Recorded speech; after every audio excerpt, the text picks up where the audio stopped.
Buenas tardes a todos. Mi nombre es Ricardo Lluveras.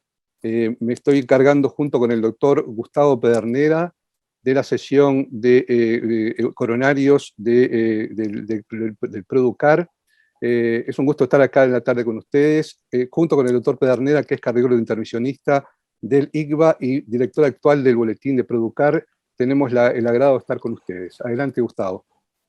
¿Qué tal? Buenas tardes a todos. En esta sesión vamos a tratar temas de la práctica diaria en nuestros laboratorios de hemodinamia, y la primera, y para dar apertura a esta sesión, el doctor Carlos Collet Bortonet, que es codirector del laboratorio de hemodinamia del Cardiovascular Center en Aslak, Bélgica, nos va a estar hablando acerca de las intervenciones coronarias en las lesiones intermedias y la gran pregunta del millón: si debemos tener un tratamiento invasivo o un tratamiento médico.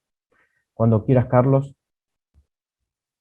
Muchísimas gracias por esta gentil invitación de PROEDUCAR a participar en este evento con el título sobre la intervención coronaria en lesiones intermedias. Está titulado por el comité La pregunta del millón: ¿intervención o tratamiento? Mi nombre es Carlos Collet, soy cardiólogo intervencionista, soy codirector del laboratorio de hemodinamia en OLV Aalst, en Bélgica. Estos son mis conflictos de interés. Y para poder hablar de lesiones intermedias, necesitamos referirnos al inicio de nuestra especialidad hace 40 años. Este es el primer paper de Andreas Grunzig mostrando por primera vez una dilatación percutánea de una arteria descendente anterior. Y vean ustedes la fecha de la publicación, julio 1979. Pero lo llamativo de esa publicación es que cuando uno empieza a revisar las figuras que Andreas Grunzig crea para el paper, nos encontramos con esta figura que muestra el uso de fisiología coronaria en el nacimiento de nuestra especialidad para evaluar los resultados de la dilatación percutánea, en este caso de las arterias epicárdicas. Vean ustedes cuando vemos el gráfico a la izquierda de la lámina, en el eje horizontal vemos la presión media y vemos cómo antes de la intervención el gradiente presórico a través de la lesión era sumamente alto, el cual disminuye después de la angioplastia, considerado en este caso uno de los criterios de éxito. Y si vemos al panel de la derecha, vemos por primera vez en la literatura una curva de pullback de presión coronaria, mostrando cómo es la presión antes de la estenosis y el gradiente presórico que ocurre debido a la estenosis, mostrado aquí por esta línea de presión que disminuye cuando se coloca el sensor distal a la estenosis. Casi paralelamente, Lance Gould, en la Universidad de Texas, estudia el comportamiento del Coronary Flow Reserve, que es la división entre el flujo hiperémico dividido sobre el flujo en reposo, y hace la correlación con el diámetro estenótico en la arteria coronaria. En este caso fue un estudio en animales, y él comienza a demostrar que cuando la arteria coronaria, en este caso de los animales, pero también se trasladó esto después a humanos, se reduce en más de 50%, es cuando empieza a existir una reducción del flujo máximo, y este es el motivo porque hoy en día la mayoría de las guías de tratamiento en Europa y en América usan 50% de diámetro de estenosis como criterio para decidir la intervención basado en la angiografía. Pero es nuestro grupo, hace 7 o 8 años, que comienza a investigar esto viendo nuestros propios angiogramas, adquiridos por supuesto en pacientes, comparado con mediciones de fisiología coronaria, en este caso utilizando el Fractional Flow Reserve o FFR.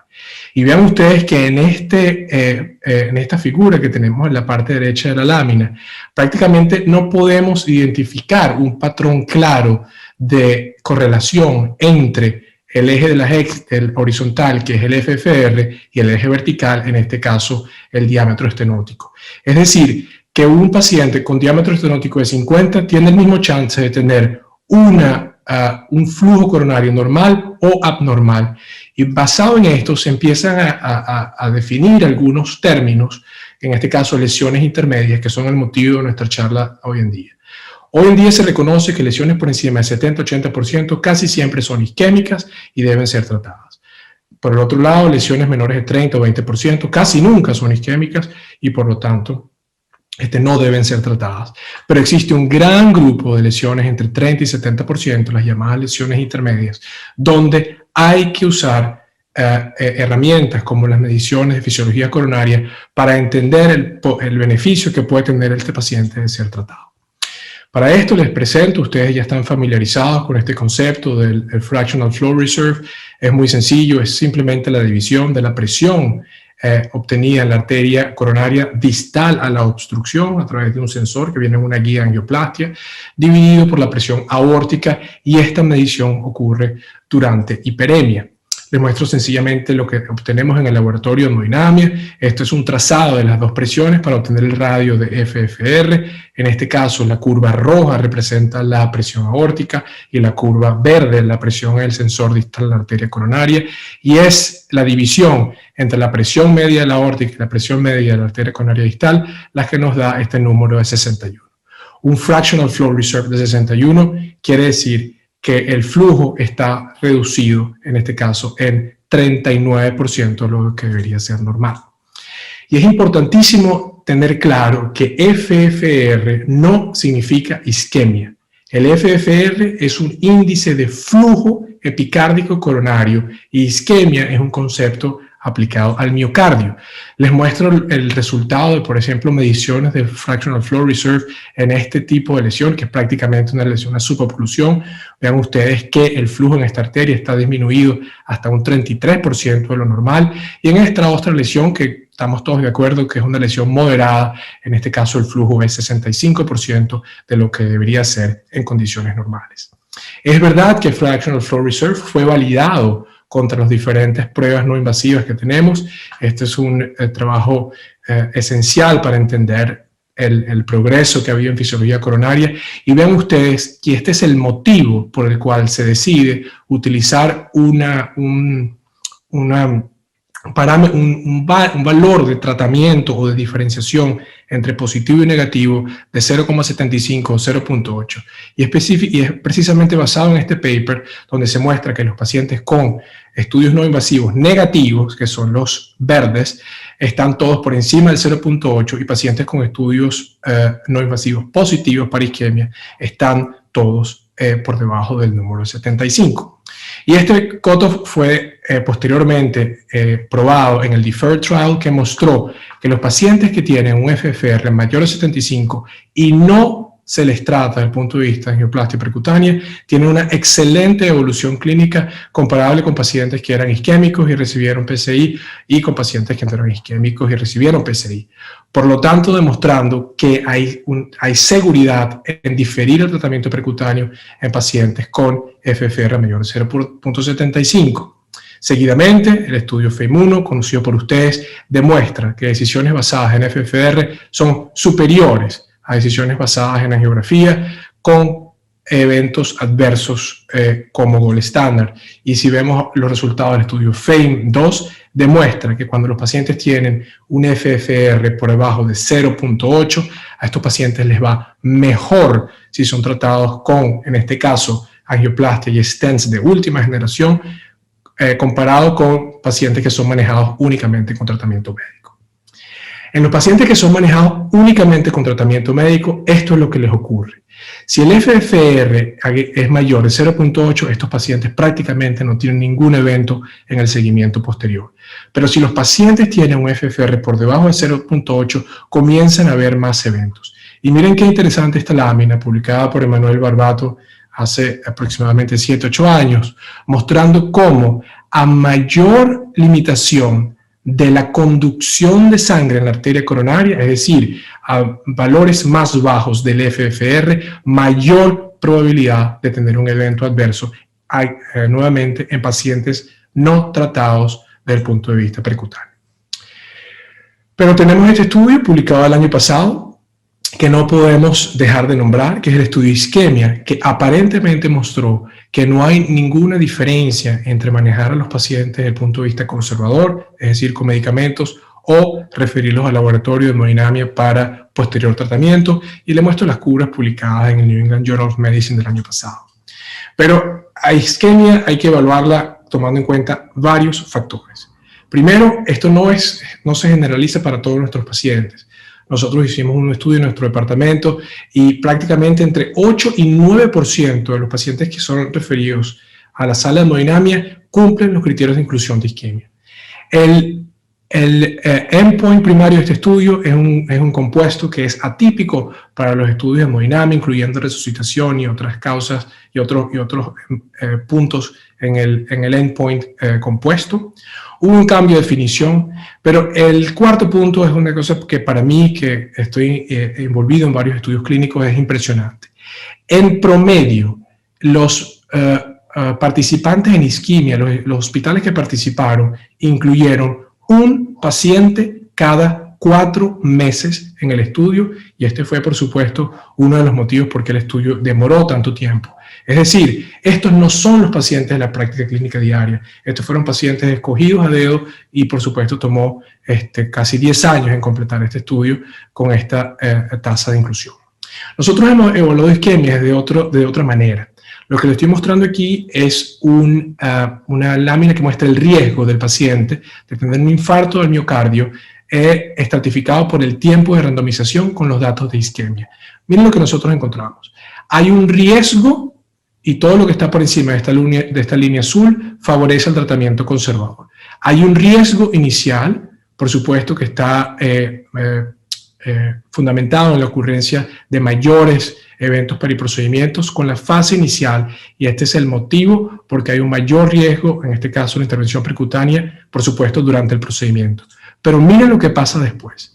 Después de esta fase aguda, aproximadamente 6 meses en el estudio, hay una reducción de los infartos del miocardio espontáneos, de los grandes infartos, que son los que nosotros pensamos prevenir cuando implantamos un stent.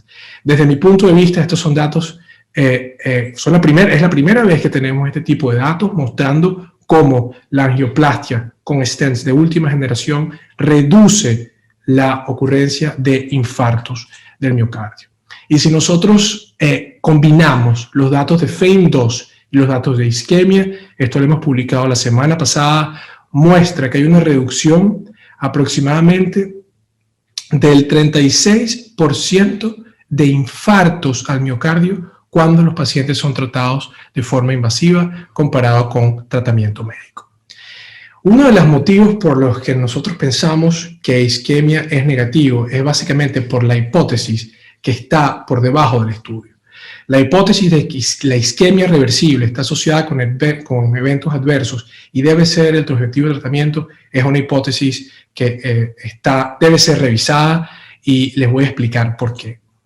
Es posible que todo este tiempo hemos estado ladrando al árbol equivocado. Hemos pensado que isquemia es el villano de la partida, que los pacientes tienen eventos porque tienen isquemia, y nos hemos probablemente olvidado de lo que los eventos ocurren porque hay una placa vulnerable en la arteria epicárdica. Esta placa vulnerable se torna vulnerable por una serie de factores, pero nosotros estamos gastando todos nuestros esfuerzos desde el punto de vista no invasivo en diagnosticar isquemia, y por supuesto yo creo que el problema no está en la isquemia, el problema está en la placa. Es posible que nosotros estamos viendo isquemia y en este caso podemos decir que el humo que bota por el tubo de escape este carro es la isquemia, y pensamos, mire, qué malo es el humo, pero el problema no es en el humo, el problema está en el motor. Es la misma cosa que ocurre en el corazón, el problema no está en el músculo, el problema está en la arteria epicárdica. Y es precisamente el problema que ocurre en la arteria epicárdica. Cuando existen gradientes transpresóricos a través de las lesiones que son altos, empieza a ocurrir lo que nosotros llamamos fatiga de placa, estrés en la placa. Esto está asociado con diferentes tipos de wall shear stress, pero al final lo que ocurre es que cuando estas fuerzas, que son fuerzas hemodinámicas, exceden la resistencia del material, por supuesto la placa se rompe, y esto es lo que genera un infarto del miocardio. Y vamos a entrar un poco más entonces en la enfermedad arterial coronaria para entender los subtipos que hay y cómo estos subtipos nos pueden ayudar a elegir cómo manejar las lesiones intermedias. Cuando hablo de los subtipos de la enfermedad coronaria, esto es algo que representa el próximo paso en fisiología coronaria, que es la diferenciación de enfermedad focal y enfermedad difusa. Y es que el FFR y todos los índices presóricos que han sido desarrollados en los últimos años están viviendo una expansión ahora, y es una expansión de su uso para el diagnóstico, la evaluación de lesiones moderadas, y ahora el FFR se está usando también para discernir si la enfermedad es focal o difusa y para optimizar el tratamiento por stent. Les muestro lo que es lo último que ha salido en el área de fisiología coronaria para la identificación de enfermedad focal y difusa. Les muestro un caso de una coronaria derecha con una estenosis aparentemente focal en su segmento medio, y si hacemos un pullback presórico, lo que ven ustedes aquí es la pantalla del Coroventis, que es la nueva técnica distribuida por la casa Abbott. Lo que ven aquí en la línea amarilla es solamente el FFR en este caso es 0.71, y nosotros vamos a jalar la guía haciendo un pullback y vemos que cuando cruzamos esta estenosis anatómica ocurre un salto presórico que está indicado por estas barras rojas. ¿Y qué pasa cuando ponemos un stent? Pusimos un stent de aquí a acá, un 3.5 por 26, y le muestro la misma curva de pullback en la coronaria derecha distal, la coronaria derecha proximal, y vean ustedes cómo el gradiente presórico está completamente resuelto. Pero les muestro el otro extremo de la enfermedad, y esto es lo que nosotros llamamos enfermedad difusa. Si nosotros vemos esta angiografía, y les pido que se enfoquen en la arteria descendente anterior, vemos que hay una lesión que es 60%, probablemente, seguramente intermedia, en el segmento medio de la arteria coronaria. El FFR es 71, igual que el caso previo. Pero cuando hacemos una maniobra de pullback, vean ustedes lo que encontramos. No hay un segmento donde la presión la pérdida de presión esté localizada. De lo contrario, hay una pérdida de presión difusa a lo largo de la arteria, y en este caso puede ser identificada por una de las nuevas índices coronarios que diferencia enfermedad focal y difusa, que es el PPG. En este caso, bajo PPG quiere decir enfermedad difusa. Nosotros, sin embargo, decidimos tratar a este paciente con un stent largo. Este fue un stent 48, y ven ustedes, angiográficamente el resultado es perfecto, pero cuando colocamos nuevamente la guía de presión dentro de la arteria coronaria y hacemos otra vez un pullback, nos encontramos que no hemos mejorado, en este caso, la conducción de hemodinámica en la arteria coronaria, y el FFR distal se mantiene 0.69. Entonces hemos entendido que hay una interacción entre el tipo de enfermedad coronaria, en este caso focal o difusa, y el implante de un stent para sus resultados desde el punto de vista de revascularización funcional. En caso de enfermedad focal, poner un stent resuelve el problema, pero en caso de enfermedad difusa, el stent prácticamente no tiene ningún efecto en la conducción global de la arteria. Esto es nuevamente como luce la pantalla. La publicación inicial fue por nuestro grupo hace un par de años en el Journal of the American College of Cardiology, mostrando los detalles del cálculo del PPG. Básicamente el PPG es un número que va de 0 a 1. Lesiones difusas tienen el PPG cerca de 0, lesiones focales el PPG es cerca de 1.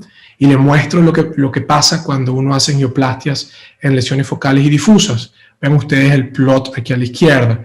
A números bajos de PPG corresponde a enfermedad difusa, números altos de enfermedad focal. Mientras más focal es la arteria, hay mayor mejoría de la conducción en esa arteria. Mientras más difusa es la enfermedad, no hay ninguna mejora en la perfusión o la conducción en esa arteria epicárdica. Entonces, como conclusiones, tenemos que la revascularización miocárdica guiada por fisiología coronaria ha demostrado beneficio clínico, y discutimos los ensayos FAME1 y FAME2. En FAME2 hubo una reducción del endpoint de muerte e infarto del miocardio combinado.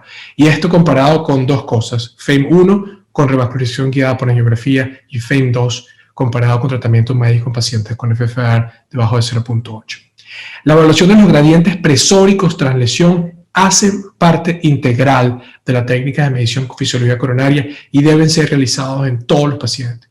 En nuestro centro en Bélgica, todos los pacientes que van a ser sometidos a una angioplastia coronaria son evaluados previamente por un pullback de presiones coronarias independiente de la obstrucción angiográfica de la lesión.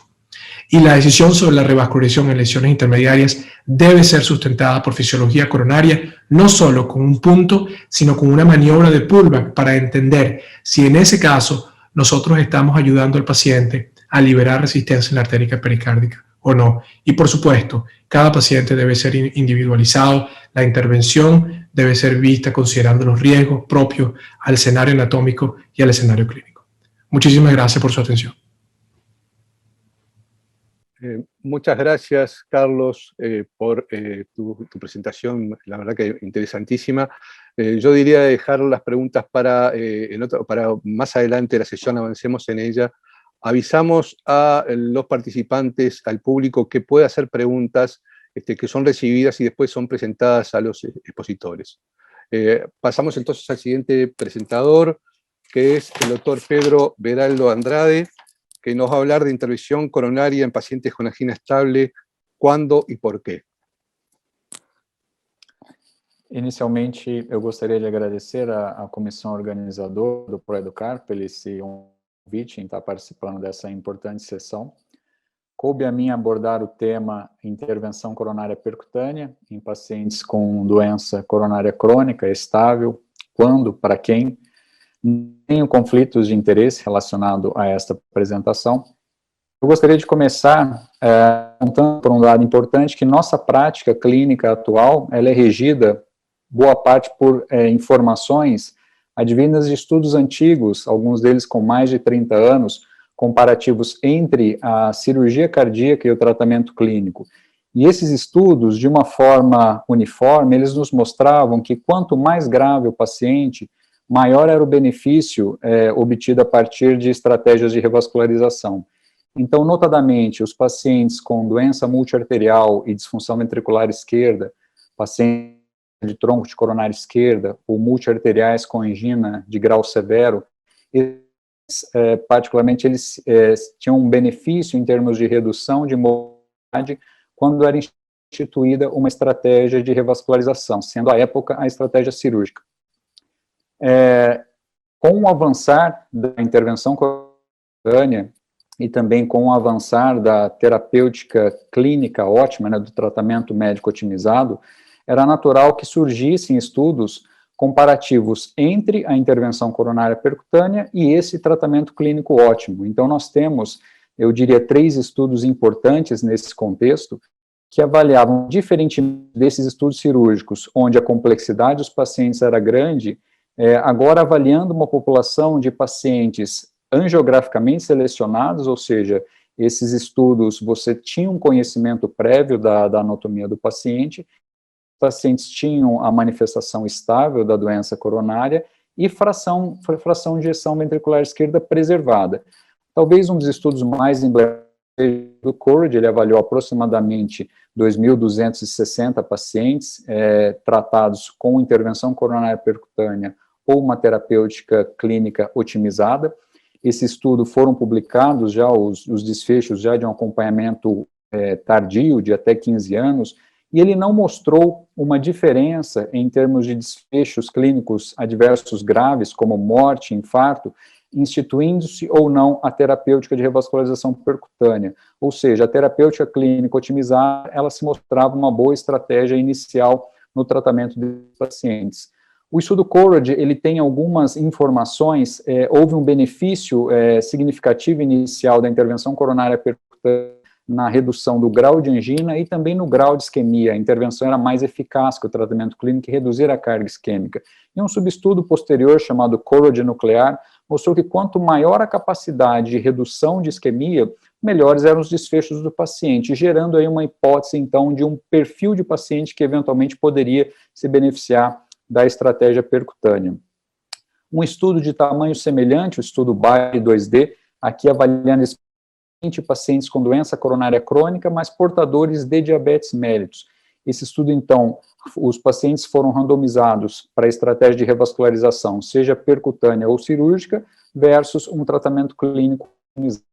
E também, conforme o estudo CORAGE, no estudo BARI 2D, os desfechos gerais do estudo não houve diferença entre a estratégia de tratamento clínico inicial, os desfechos foram similares entre os grupos. Agora, analisando especificamente o extrato de pacientes que realizaram intervenção e o extrato de pacientes que realizaram cirurgia de revascularização miocárdica, a gente observa que, ao passo que não houve benefício da revascularização nos pacientes tratados percutaneamente, esse benefício foi observado nos pacientes tratados cirurgicamente, ou seja, pacientes com anatomia mais complexa, eventualmente se beneficiaram da revascularização miocárdica cirúrgica, sobretudo através de uma redução do número de infartos espontâneos.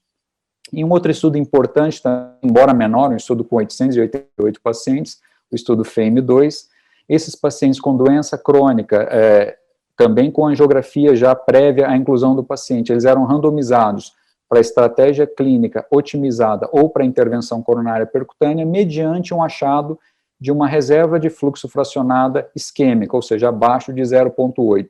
Os pacientes que tinham reserva de fluxo normal, acima de 0,8, eles eram observados através de um registro.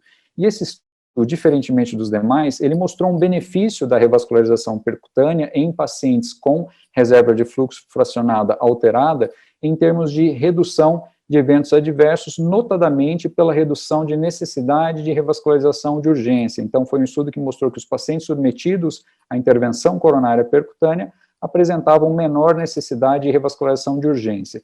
Num acompanhamento mais tardio desse estudo, com 5 anos, também foi observado uma redução na taxa de infartos espontâneos, favorecendo o grupo submetido à revascularização percutânea.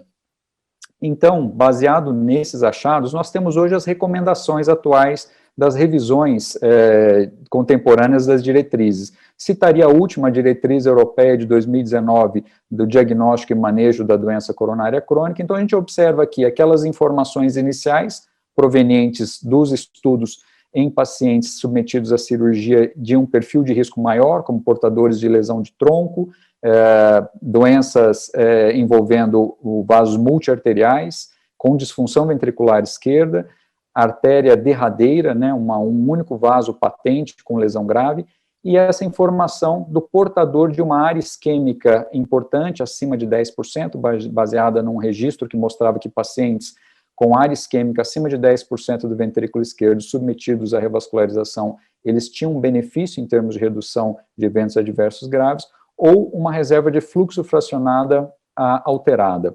Então, isso é o que a diretriz nos mostra em termos de intervenção percutânea, de revascularização, em termos prognósticos para os pacientes portadores de doença coronária crônica, e em termos de sintomatologia, baseado nos achados dos estudos que acabamos de comentar, todo paciente portador de uma doença coronária grave, importante, e que esteja apresentando angina limitante, um equivalente anginoso, ou com qualidade de vida ruim, ele pode ser submetido à intervenção coronária percutânea, porque ela vai oferecer uma resposta mais adequada quando o tratamento clínico otimizado não é suficiente.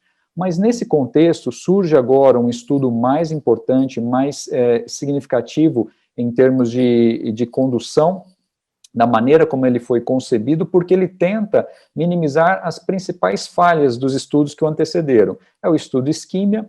Então, foi um estudo que avaliou pacientes com doença estável, mas obrigatoriamente esses pacientes eram triados a partir da presença de uma isquemia moderada a severa. Boa parte desses pacientes, no caso 73% especificamente, realizaram uma angiotomografia coronária, que era cega para o investigador. Qual que era a finalidade dessa angiotomografia? Descartar pacientes portadores de lesão de tronco de coronária esquerda, ou aqueles que não eram portadores de doença aterosclerótica coronária. Os pacientes que não precisavam realizar a tomografia eram aqueles portadores de algum grau de disfunção renal ou que já tinham uma anatomia coronariana prévia conhecida. Então, a partir da presença de isquemia moderada grave, realização da tomografia, esses pacientes eram randomizados para uma estratégia invasiva que consistia no tratamento clínico otimizado somado à realização do cateterismo e, eventualmente, de uma revascularização ótima, e aqui ótima eu digo, com 100% de uso de stents farmacológicos, um uso liberal de avaliação funcional invasiva da lesão, no caso de dúvida em relação aos achados da isquemia e a topografia das lesões. Então, um grupo que realmente representa um estado da arte atual no manejo da doença coronária crônica de forma invasiva. Enquanto que o outro braço permanecia em tratamento conservador, sendo o cateterismo e revascularização reservados a esses pacientes em caso de persistência de angina, angina limitante, falha de terapêutica. Inicialmente, ele foi concebido para incluir 8.000 pacientes, mas por dificuldades de randomização, ou uma taxa de eventos menor do que o esperado na sua concepção, esse número foi reduzido para 5.179 pacientes, tá? Esses pacientes, então, distribuídos de forma equânime num grupo invasivo ou num grupo conservador. Vale a pena mencionar aqui os principais critérios de exclusão, ou seja, não são aplicáveis os dados do estudo, os resultados do estudo Ischemia não são aplicáveis a pacientes com insuficiência cardíaca, classe funcional 3 e 4, angina limitante, disfunção ventricular esquerda, com fração de ejeção abaixo de 35, um episódio recente de uma síndrome coronária aguda, nos últimos 2 meses, ou um histórico recente no último ano de algum tipo de revascularização, seja percutâneo ou cirúrgico. Pacientes com disfunção renal foram incluídos em um outro estudo, o Ischemia Chronic Heart Failure. Os pacientes foram acompanhados por um período de médio de 3,2 anos, tá? Quase a totalidade dos pacientes, eles cumpriram esse tempo de observação. E qual foi o desfecho primário do estudo Ischemia? A avaliação de morte cardiovascular, infarto, hospitalização por angina instável, hospitalização por insuficiência cardíaca ou hospitalização em pacientes recuperados de morte súbita. Tá? Inicialmente, o desfecho previsto era a ocorrência de morte e infarto, mas isso foi ampliado em função dessa baixa taxa de randomização. Não observamos diferença entre os grupos, tá? Um dado que chama atenção no Ischemia: no início, houve uma maior proporção de infartos periprocedimento no grupo submetido à angioplastia, em contrapartida, no seu segmento, infartos espontâneos foram mais frequentes no grupo mantido em tratamento clínico otimizado. E quando a gente avalia o impacto prognóstico dos tipos de infarto no estudo Ischemia, a gente observa que enquanto o infarto periprocedimento não teve associado a uma maior taxa de eventos, os infartos espontâneos, estes sim, determinaram um maior risco do paciente apresentar morte cardiovascular ou na sua evolução. Uma meta-análise recente, englobando todos os estudos, está de acordo com esses achados do impacto do infarto espontâneo na ocorrência de mortalidade cardiovascular nos pacientes. Então, a gente observa que a mortalidade cardiovascular, infartos espontâneos, numa meta-análise, incluindo 25 estudos randomizados, quase 20.000 pacientes, em follow-up médio de 5,7 anos, mostra um benefício da revascularização em comparação ao tratamento clínico, embora essa meta-análise possa ter alguma crítica em relação ao fato de incluir estudos mais antigos, onde o tratamento clínico definitivamente não era um tratamento otimizado. Então, o impacto do estudo Ischemia nas diretrizes atuais pode recair sobre essa recomendação do tratamento de lesões com área isquêmica acima de 10%, FFR alterado em termos prognósticos. E eu finalizaria com a proposta do seguinte fluxograma. Então, hoje, baseado no conhecimento vigente, onde aplicar a revascularização em pacientes com doença estável?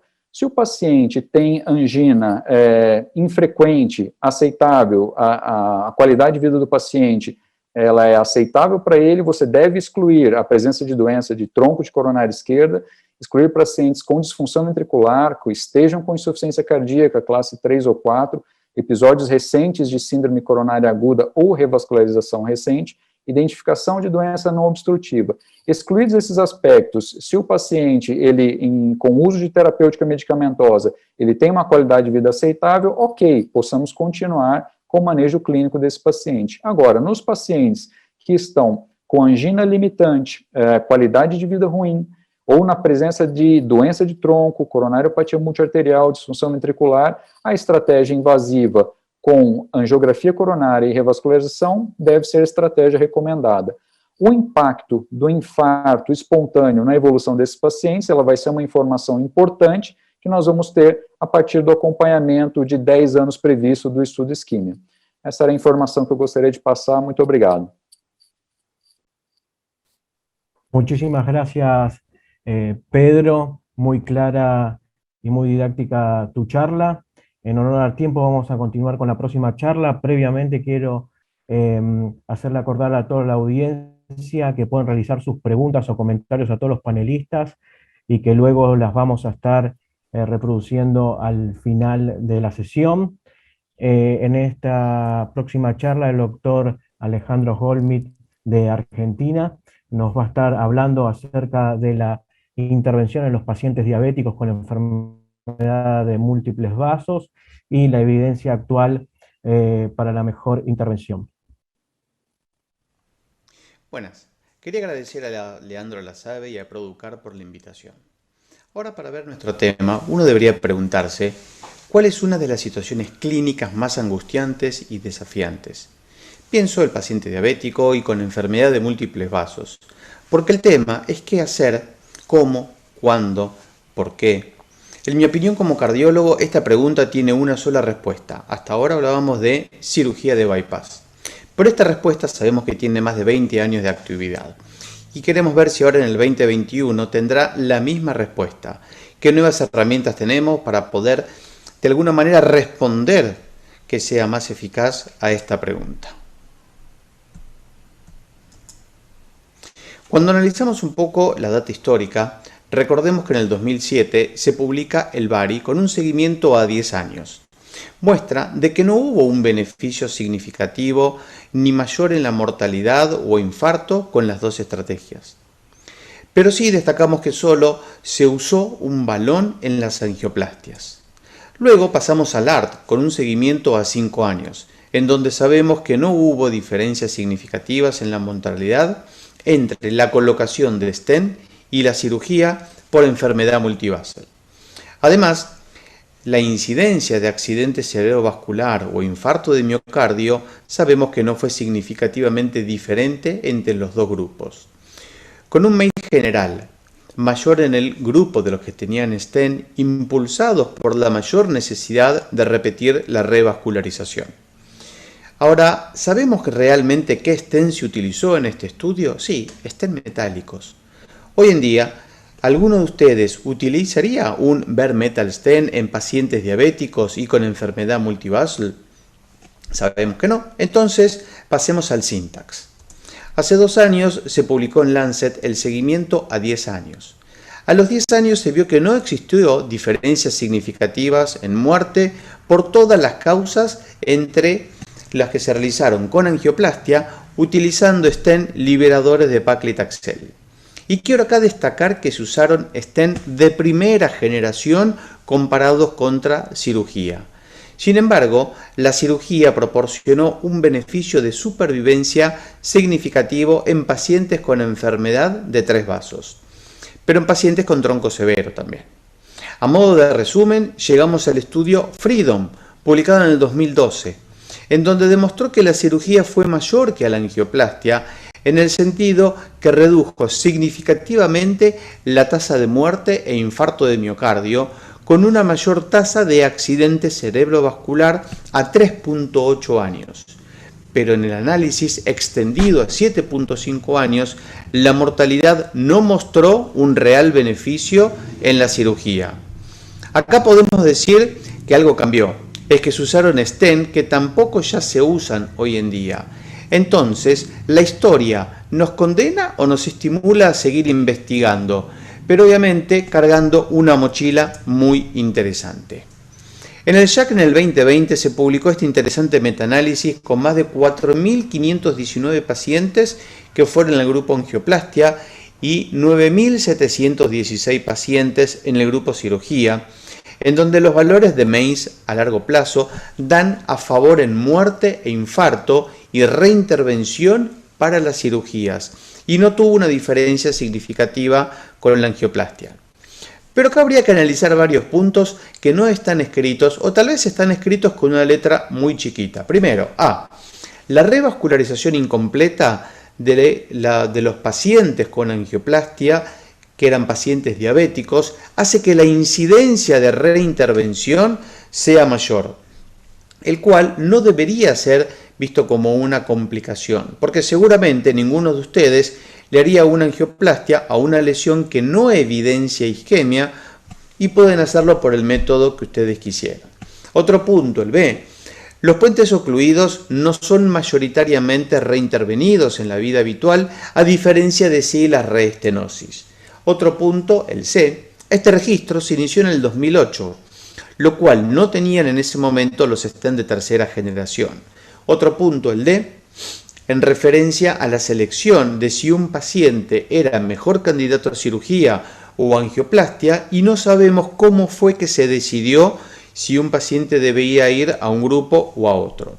Entonces los autores concluyen que la cirugía debería ser considerado como el abordaje prevenido en pacientes diabéticos con enfermedad multivaso, pero siempre y cuando sean buenos candidatos quirúrgicos. Y esto genera un gran interrogante en poder definir qué es un buen candidato quirúrgico. Por otro lado, si analizamos los emblemáticos estudios como el COURAGE o el Ischemia Trial, el tratamiento médico óptimo también es una excelente alternativa, que concluyen principalmente que no se encontró evidencia que una estrategia invasiva inicial, en comparación con una estrategia conservadora inicial, redujera el riesgo de evento cardiovascular isquémicos o muerte por cualquier causa en una mediana de 3.2 años. Pero ustedes saben que el isquemia merece un análisis mucho más detallado y obviamente excede el objetivo de esta presentación y también por el tiempo. Hasta ahora el panorama no es muy alentador para nosotros los cardiólogos intervencionistas, pero debemos entender que la ciencia, el tratamiento concomitante y los nuevos dispositivos están cambiando la historia. Cuando hacemos un salto en el tiempo, es claro que la nueva tecnología, tanto de los stents como de las drogas actuales, marcan un claro concepto, y esto también genera una favorable evolución, donde los stents de nueva generación poseen resultados clínicos y angiográficos superiores a sus predecesores. También generan un menor TLF, y esto es a expensas de tener un menor infarto o una stent trombosis. Entonces podemos ir concluyendo que las terapéuticas de antaño no se deberían correlacionar ni comparar con las actuales. En la revista Diabetes and Vascular Disease Research del 2021 se publicó este estudio que es muy interesante, en donde podemos ver que la angioplastia no es solamente implantar un stent, debería ser el resultado de la secuencia programada de varios parámetros y estrategias. Entendemos que el peor enemigo de la angioplastia es la stent trombosis, la reestenosis y también la falta de adherencia del paciente, ya que esto vimos que lo desmistificamos en la slide previa. Sabemos que los stents de segunda generación y más aún en los de tercera generación han mejorado enormemente estos dos parámetros. Recientemente Taglieri en JACC publicó un metaanálisis que evaluó a los 9 mejores stents de mercado, pero con diferentes características intrínsecas, de los cuales tomó a 99.039 pacientes en 77 estudios randomizados para este metaanálisis. ¿Y qué concluyó? Que el análisis del TLF a un año, todos tuvieron un comportamiento adecuado en función del TLF, en función de una stent trombosis muy baja, y en los estudios no se evaluó el tiempo promedio de la estadía hospitalaria, tampoco se evaluó el tiempo de reinserción laboral social ni el de infección, obviamente que no eran los objetivos de este estudio, pero que son puntos claves para poder de alguna manera entender y comparar los stents de la última generación, los de tercera generación, contra la cirugía. La incorporación de los stents de tercera generación y el ticagrelor han demostrado tener mejor resultado en eventos cardioembólicos y cardiovasculares con respecto a la angioplastia y en pacientes diabéticos. Sabemos también que los sistemas de puntuación como el Euroscore y el Syntax también guían la toma de decisiones. El Euroscore 1 y 2 predicen la mortalidad post-cirugía cardíaca. Sin embargo, estas puntuaciones no están adecuadamente validadas en la población diabética. La puntuación Syntax estima la gravedad y complejidad de la enfermedad coronaria. Sabemos que a mayor Syntax se asocian con un mayor beneficio en la cirugía por sobre la angioplastia.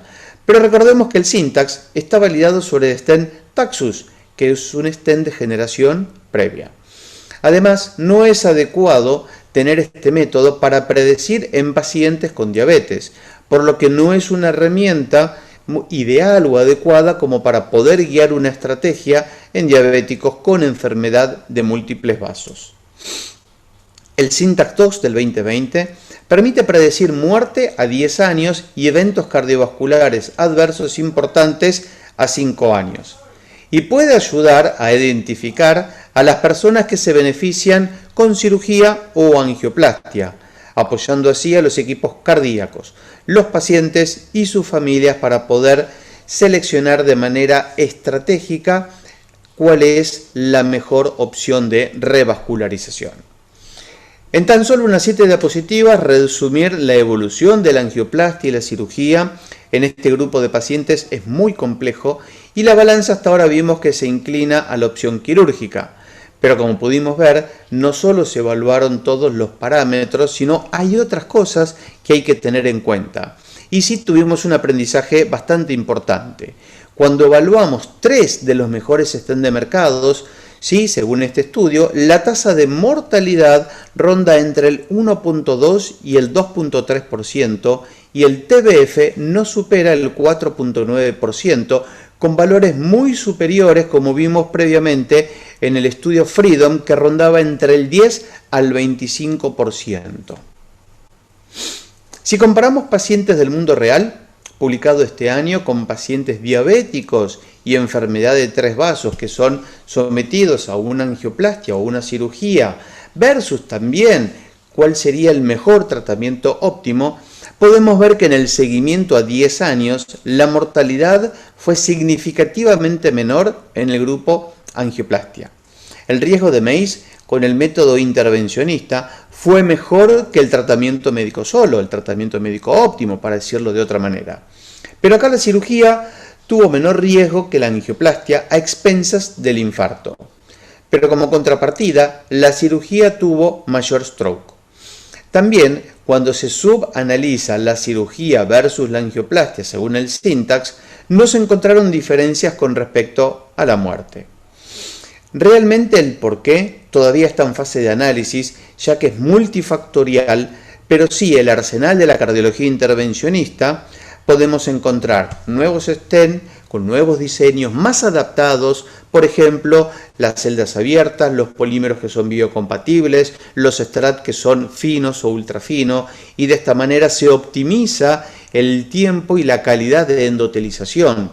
Y este punto es crucial, porque en los diabéticos sabemos claramente que esta fase de endotelización está alterada. Otro punto importante a destacar es la revascularización completa en la cirugía versus la guiada por el grado de obstrucción en la angioplastia, y es que por eso que la cirugía posee menor infarto a expensas de un mayor stroke. Estuvimos analizando los pacientes mayoritariamente estables hasta ahora, pero el inestable ¿se comporta igual? ¿Podemos sacar o extrapolar algunas conclusiones? Recordemos que las guías europeas del 2017 de STEMI recomiendan la revascularización de la arteria no relacionada al infarto, con lesión obviamente significativa, con enfermedad de múltiples pasos, antes del alta, y esto lo pone como una clase 2A.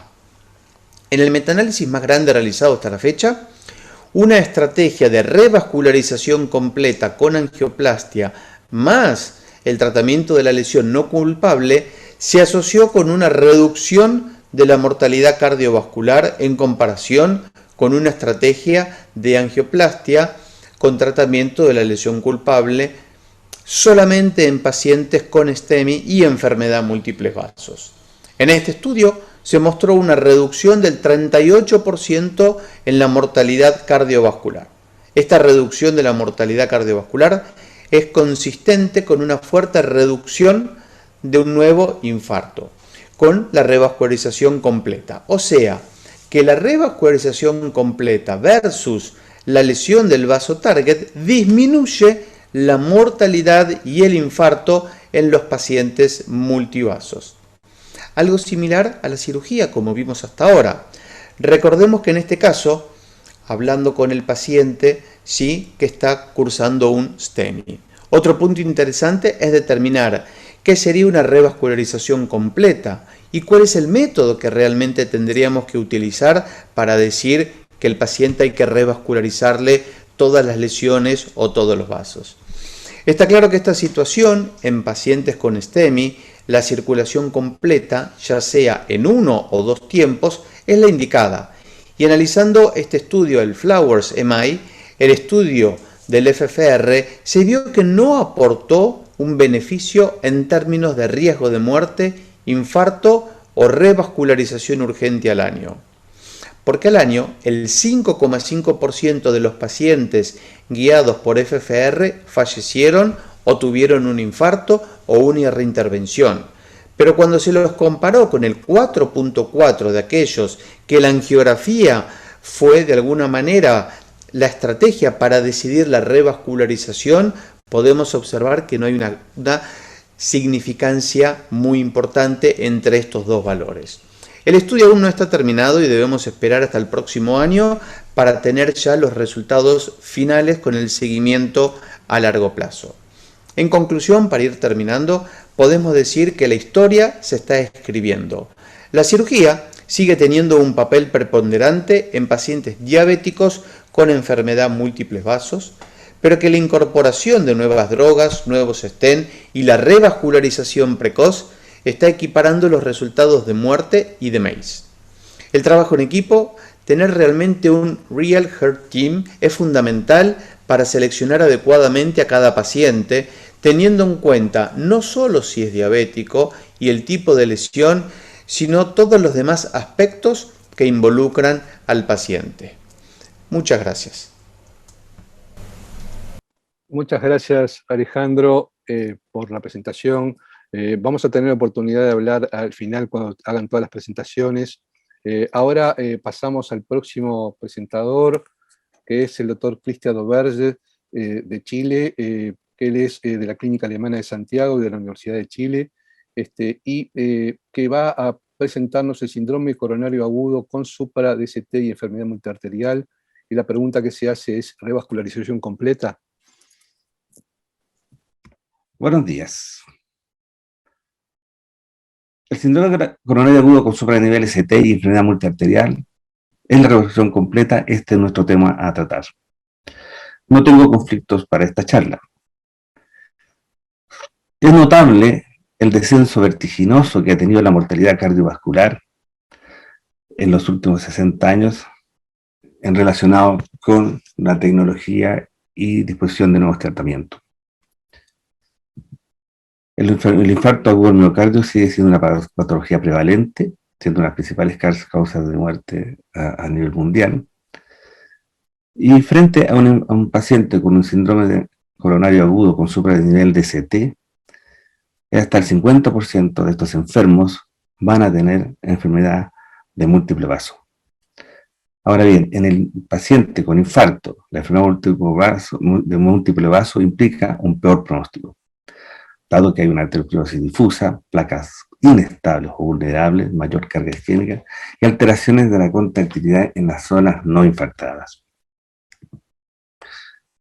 Este es un metaanálisis de 8 estudios que incluye fibrinolisis y angioplastia primaria. Ustedes pueden ver que la mortalidad de 30 días más que se duplica en el paciente de enfermedad de múltiple vaso comparado con aquellos que tienen solo el vaso culpable enfermo.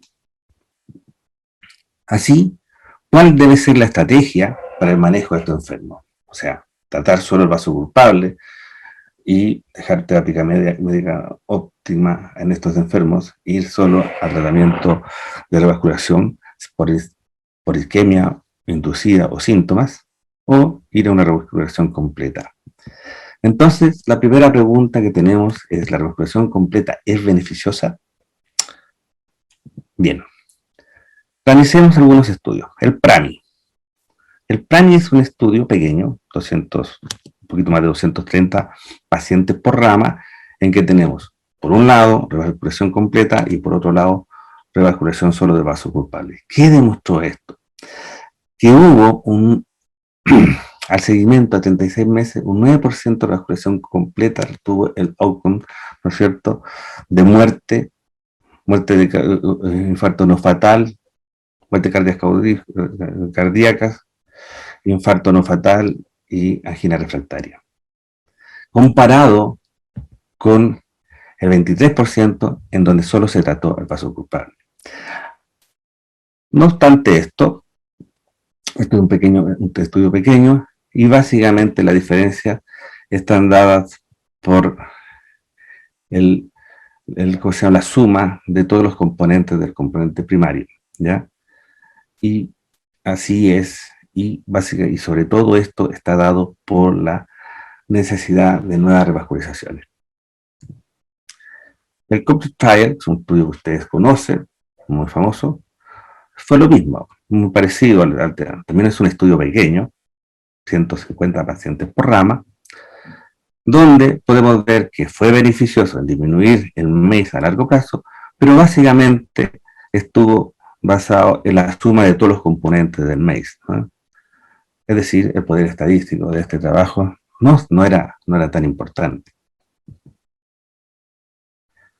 El Dynamic Pre-Múltiple también es un estudio donde tenemos un paciente que trata de analizar lo mismo, es decir, vaso culpable versus la evacuación completa.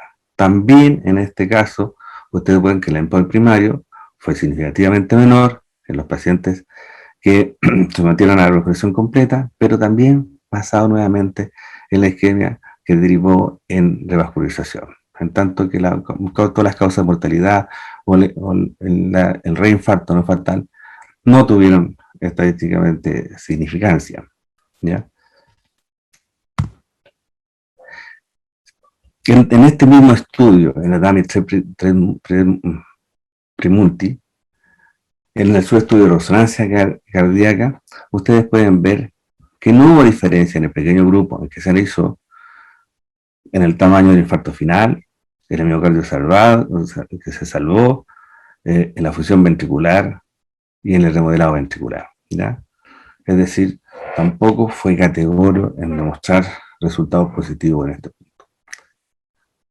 Pero hasta aquí, ¿no es cierto?, hemos analizado única y exclusivamente revascularización comparado con evaluación geográfica. El Complement Acute es un estudio que randomizó 2:1 revascularización completa guiada por reserva de flujo fraccional, es decir, por fisiología, ¿ya? También un estudio pequeño, revascularización completa, fueron 295 pacientes y 590 en el grupo de solo el vaso culpable. Igual, también una diferencia significativa en MACE, ¿no es cierto?, en favor de la revascularización completa. El COMPLETE Trial es un estudio ya mucho más grande, es un estudio grande, ¿ya?, en que tuvo el mismo pensamiento, comparar la revascularización completa versus solo el vaso culpable.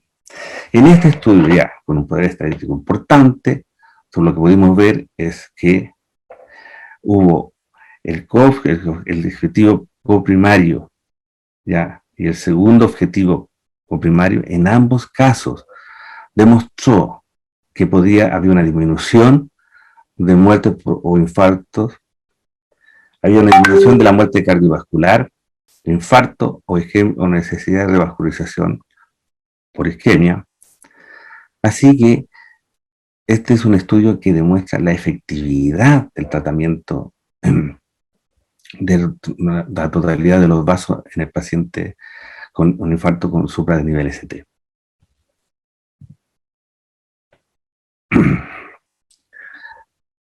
Lo que acabamos de ver, esto es a un año. ¿Qué pasó a 5 años? Los beneficios en este estudio se mantuvieron, es decir, hay una disminución sostenida del MACE, hay una disminución significativa de muerte e infarto, ¿ya? Por lo tanto, ¿la revascularización completa es beneficiosa? Sí, porque disminuye la muerte cardiovascular, nuevo infarto, necesidad de nueva revascularización. Lo que hemos visto son 4 estudios randomizados pequeños en que demostró una disminución del MACE sin demostrar una disminución de muerte tasa de infarto, pero un estudio randomizado más grande, más potente, en que demuestra que todo lo que hemos dicho se cumple. Así es que las recomendaciones de la guía europea consideran una indicación dosal, la revascularización completa, antes del alta del paciente que ha tenido un infarto con un supranivel ST. ¿Cuáles son las respuestas que nosotros tenemos pendientes? En estos estudios no se analizan las lesiones complejas, como las oclusiones totales crónicas, el tronco común izquierdo. ¿Cómo evaluar la severidad de la estenosis de los vasos no culpables? Es decir, cuáles tenemos que revascularizar y cuáles no. ¿Cuándo es el momento adecuado para completar la revascularización?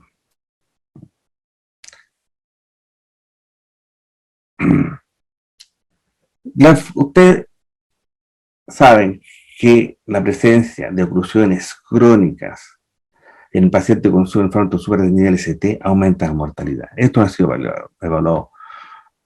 Básicamente, aquí tenemos pacientes que fueron sometidos, este es uno de los únicos estudios dirigido a este pequeño, 130, 140 pacientes por rama, en donde se fue a revascularización las oclusiones crónicas versus no hacerlo. Y la verdad es que no hubo una diferencia entre ambos grupos. Es decir, no hubo una diferencia en cuanto a la fracción de eyección y a la fracción del volumen de fin de diástole de estos enfermos. Es decir, no mejoró, digamos, el remodelamiento ventricular. Sin embargo, si ustedes se fijan acá, cuando la arteria descendente anterior es la comprometida con la oclusión, en este caso sí se demostró que existía un beneficio. Es decir, hay una tendencia a pensar de que si es la arteria descendente anterior la ocluida, uno podría tener un beneficio mayor. Con tronco tampoco hay mucho escrito en relación a infarto. Ahora bien, ¿cómo evaluar la estenosis no culpable? Vimos en el Comparative Acute Trial la necesidad de revascularización se hizo en base a reserva de flujo fraccional. En el 0.8% de los enfermos en el Complete Trial, ¿ya?, que tenían entre 50 y 69% de evaluación angiográfica de severidad, en esto se requirió para revascularizarle un FFR de menos de 0.80. Entonces uno decía, ¿es la evaluación funcional una herramienta útil para tomar decisiones en determinar la severidad del vaso culpable? Todo esto basado en lo que tenemos en enfermedad crónica estable, en la que sabemos que la evaluación funcional permite determinar, ¿no es cierto?, y mejorar los resultados si nosotros lo guiamos por evaluación funcional. ¿Pasa lo mismo en el infarto? Bueno,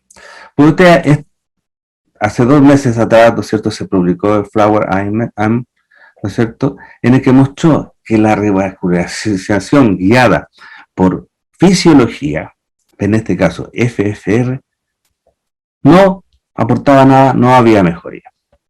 Es decir, angiográficamente y por FFR era exactamente igual. ¿Pero por qué pasa esto? El Reduce MBA, en su subestudio, evaluó lo que era el flujo coronario durante la fase aguda y a 30 días. ¿Qué vieron ellos? Vean, fíjense ustedes acá en el literal E. Ustedes pueden ver que la FFR fue mayor, era mayor en la fase aguda y disminuía notablemente de forma significativa si lo evaluábamos posteriormente a 30 días. Si ustedes recuerdan los componentes de la evaluación funcional, la presión distal está en la aorta y la presión distal a la estenosis.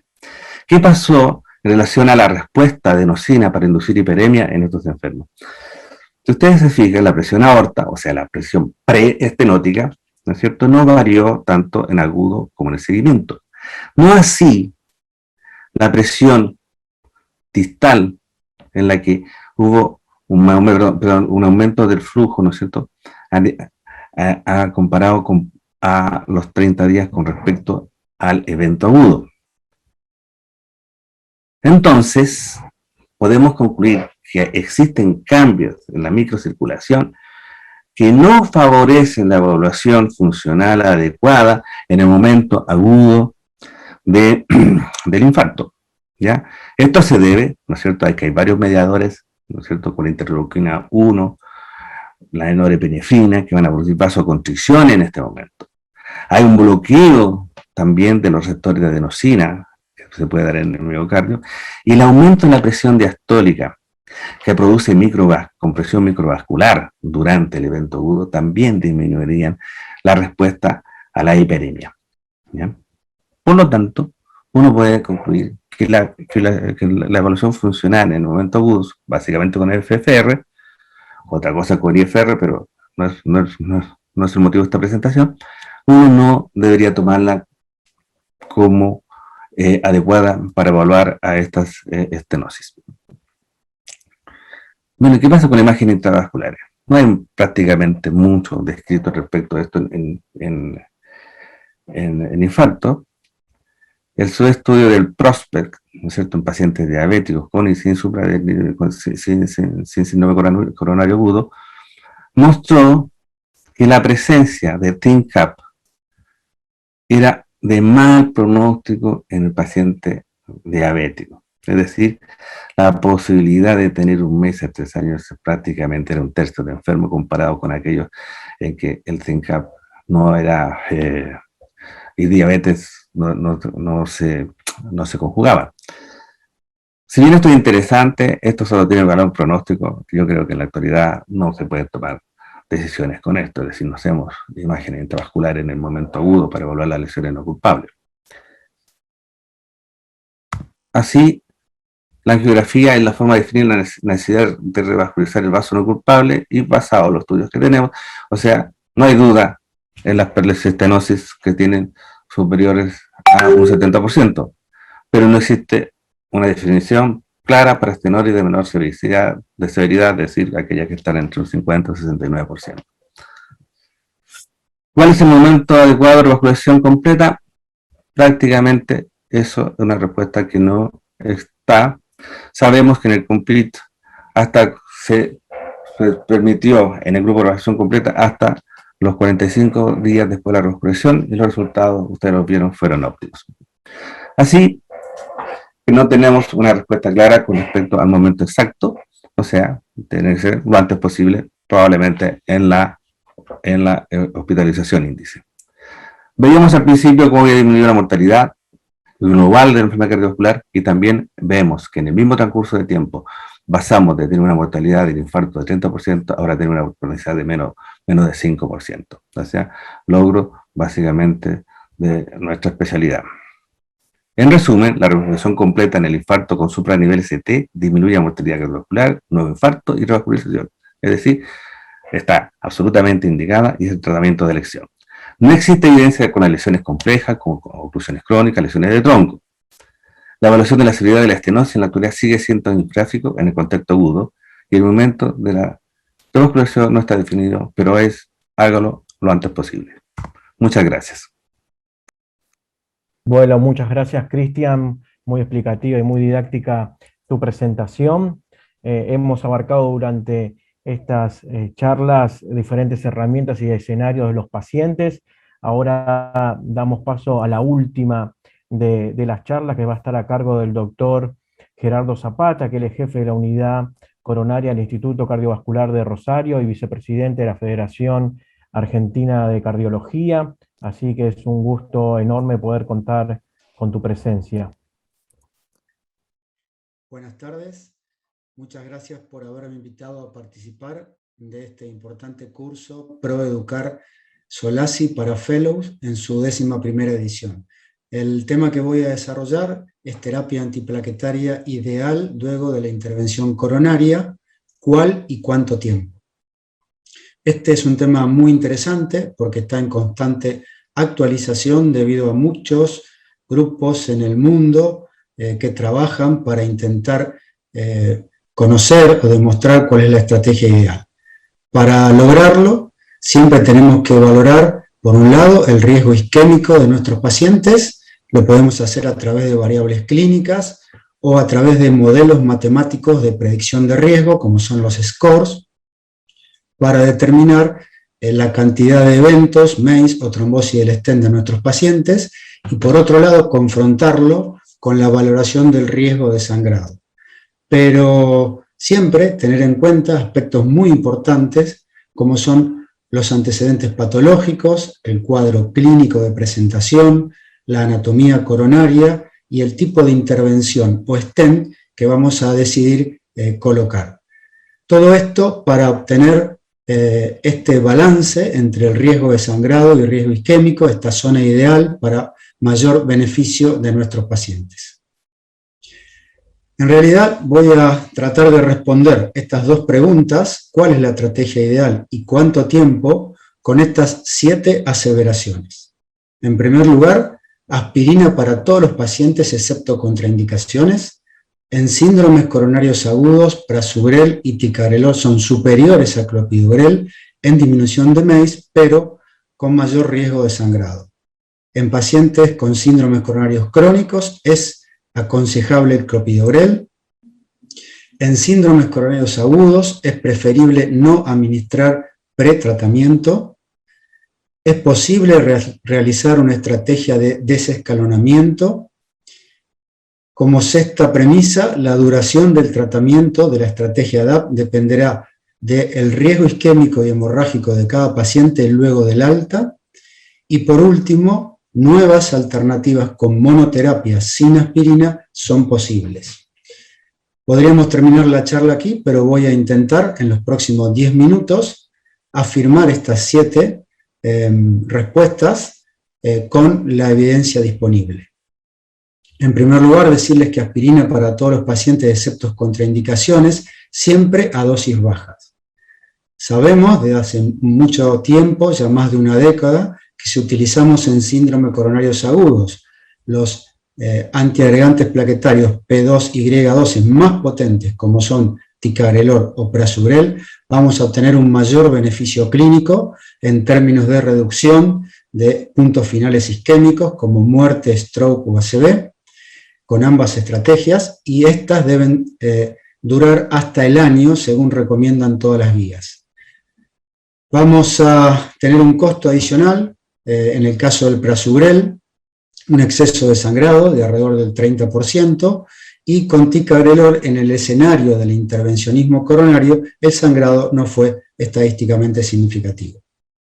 Es decir, que el clopidogrel en este grupo de pacientes siempre es una intervención que debemos dejar en segundo lugar, pero el clopidogrel se resiste y podemos decir que si aplicamos la estrategia Carren, que fue evaluada en el estudio OASIS 7, es decir, doble carga de clopidogrel seguida de 150 miligramos durante la primera semana para continuar con la estrategia estándar, esta mostró ser seguras, no aumentando riesgo de sangrado y siendo eficiente, disminuyendo puntos finales isquémicos, sobre todo la trombosis del stent, que la reduce en un 30%. Con respecto a los síndromes coronarios crónicos, también es preferible el clopidogrel en este escenario. Esto está demostrado hace muchos años. En el estudio CREDO se evaluó la clopidogrel más aspirina por sobre la aspirina sola, y esto mostró mucha seguridad y eficiencia, administrada a 6 meses y extendida, si fuese necesario, según el riesgo del paciente, hasta los 12 meses. Vamos a dejar un lugar especial en situaciones particulares para P2Y12 más potentes, como puede ser ticagrelor o prasugrel, en pacientes con enfermedad de múltiples vasos, necesidad de tratamiento del tronco coronario izquierdo, pacientes con diabetes mellitus, o cuando el implante del stent no tiene los resultados esperados, siempre y cuando el paciente sea de bajo riesgo de sangrado. Con respecto a los síndromes coronarios agudos, es preferible no administrar pretratamiento.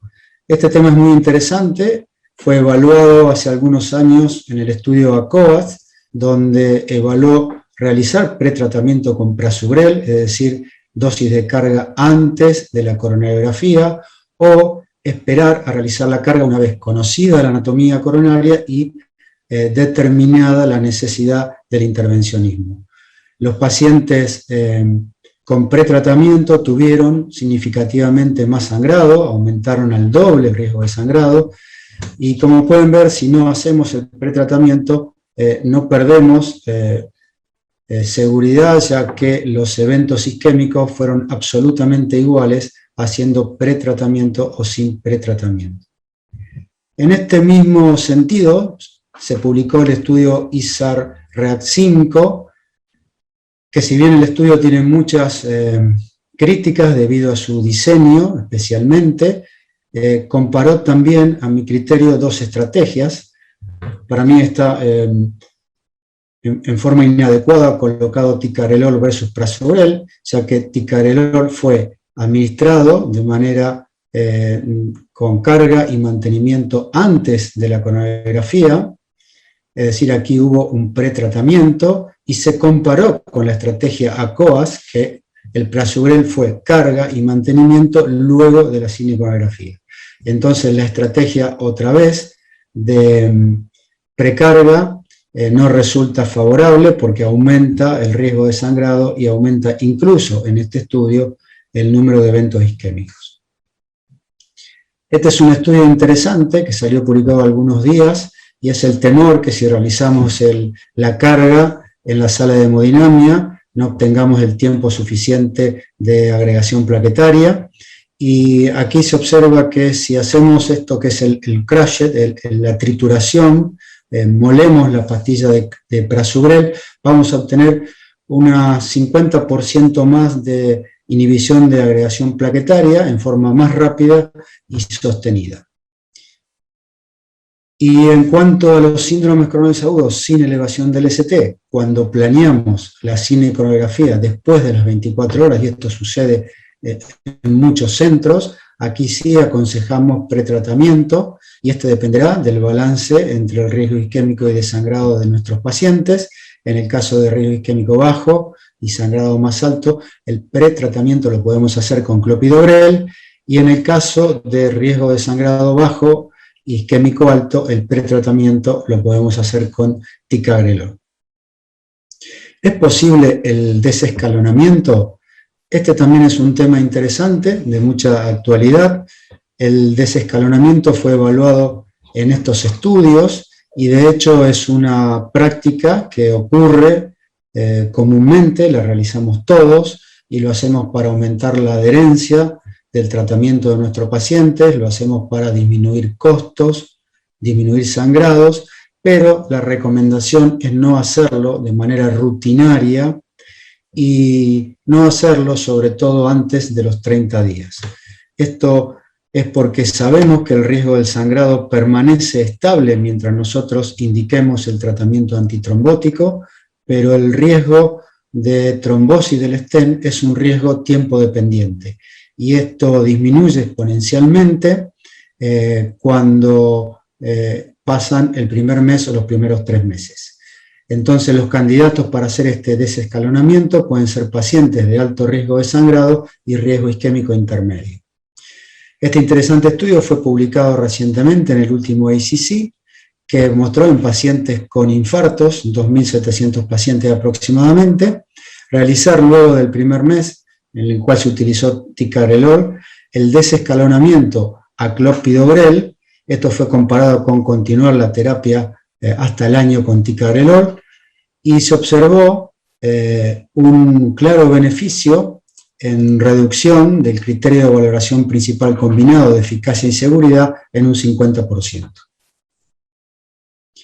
En cuanto a la duración del tratamiento de la estrategia DAP, esto va a depender de un continuo análisis del riesgo isquémico y de sangrado de nuestros pacientes. Esto tiene que suceder durante los primeros meses, a los 6 meses y al año, para determinar si debemos prolongar el tratamiento. Esto va a ser en un subgrupo de pacientes en particular.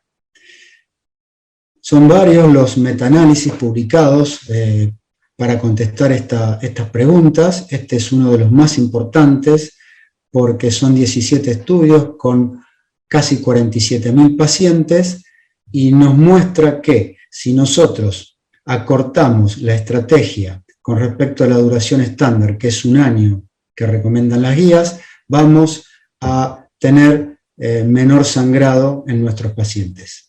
Por el contrario, si decidimos,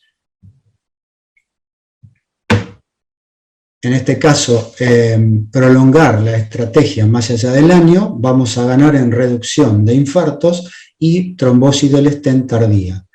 Y esta estrategia de acortar menos del año siempre va a disminuir riesgo de sangrado y muerte no cardíaca.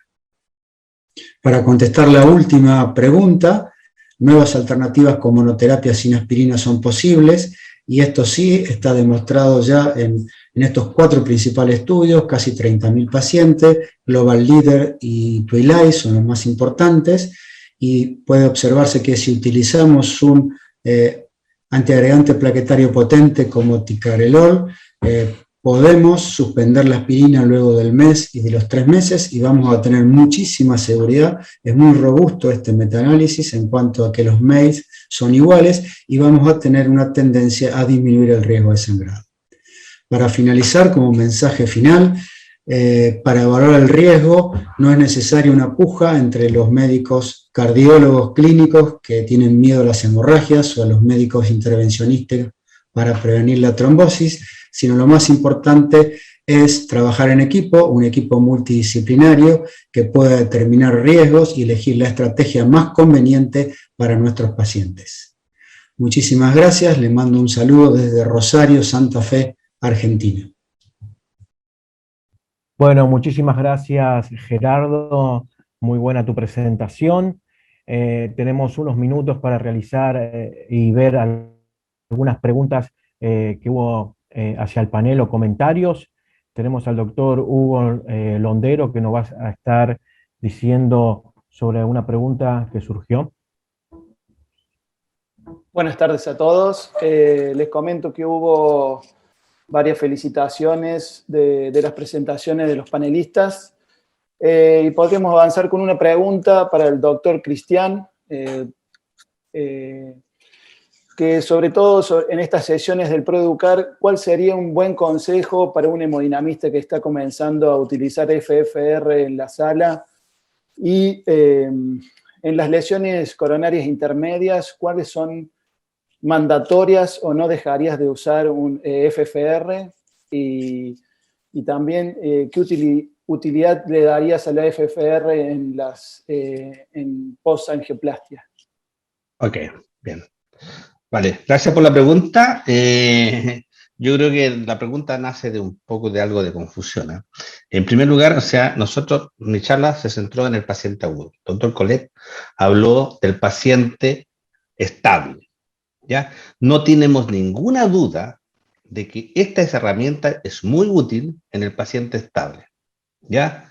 Si yo, por lo que mostró, ¿no es cierto, doctor, en lesiones intermedias, de todas maneras, nos permite evaluar las lesiones intermedias y decir cuál tratar y cuál no tratar, porque sabemos aquellas que no tengan compromiso de flujo, el MACE a largo plazo va a ser mayor cuando las tratamos que cuando no las tratamos. Eso es un hecho de la causa. El otro es que se pregunta en relación para el procedimiento, está claro que las lesiones focales, probablemente si las tratamos va a ser vamos a tener una respuesta clara de que lo hicimos perfectamente bien. El problema está en las presiones difusas. En esa no tenemos una respuesta, porque probablemente el doctor Collet puede ahondar más en esto, pero realmente en esas lesiones probablemente el tratar no va a tener resultados que nosotros deseamos, por más bonito que sea el resultado angiográfico. Ahora bien, yendo al síndrome coronario agudo, se producen una serie de cambios que están mediados por marcadores, ¿no es cierto?, de aminas vasoactivas frente a las lesiones, frente al cuadro agudo que se desencadena, Tenemos, por otro lado, cambios hemodinámicos en el ventrículo con aumento de la presión de fin de diástole, disminución del flujo coronario, ¿ya? Y a todo esto, más vasoconstricción aledaña no solo a la arteria culpable del infarto, sino la otra. Entonces es difícil saber cuál es el beneficio real, hoy por hoy, de evaluación funcional en el contexto agudo, ¿ya? Entonces, es probable que ahora, mientras no se recupere la microcirculación, no se establezca un equilibrio, ¿no es cierto?, hemodinámico en el paciente infartado, nosotros tengamos que dar por lo menos 1 a 2 semanas para poder evaluar esa lesión. En mi charla decidíamos, tratamos todas las lesiones culpables, o sea, las lesiones aquellas que no son causantes del infarto, todas o no. En este momento, en el momento agudo, la única herramienta que tenemos real es la angiografía, ¿ya? No así en el paciente crónico o estable, en que ahí sí la evaluación funcional cobra una importancia notable. Muchas gracias por la contestación. Yo tengo una pregunta para el doctor Alejandro Goldsmith. Tú, en tu práctica clínica habitual, ¿utilizás algún score, algún indicador de los scores habituales en la elección del método de revascularización? O, digamos, aclararnos esos aspectos. Bueno, la pregunta es bastante interesante y también compleja a la vez.